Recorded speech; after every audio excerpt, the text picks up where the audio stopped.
Hello guys, good evening. Nandito naman guys si Biyaherong Pagtabang Vlog. So ngayong gabi guys, naglalakad-lakad po tayo kung saan papunta po tayo sa isang McDonald para bumili po ng makakain ng aking may bahay.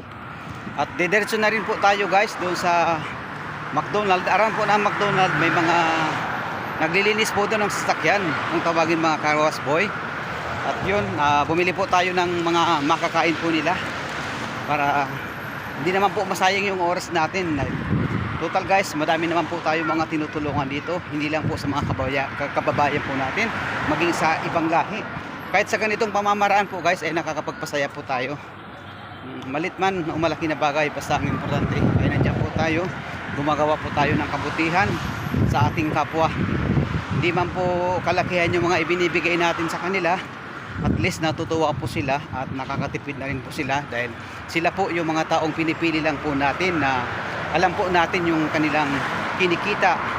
Maliit lang naman po guys yung mga kinikita nila, kaya sila po talaga guys yung pinapriority natin para mabigyan man lang, maabutan man lang po natin ng makakain nila, para makalibre naman po sila sa kanilang gastusin. Tara guys, samahan nyo ako guys. Ito po yung area, nandito na tayo guys, malapit. Ito yung area po guys kung saan po sila namamalagi. Yan, napakalawak po yan guys, napakalawak na parking area.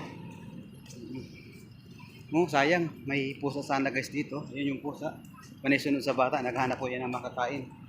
Kaso wala tayo guys dalang dilata, hindi kaya cat food man lang sana.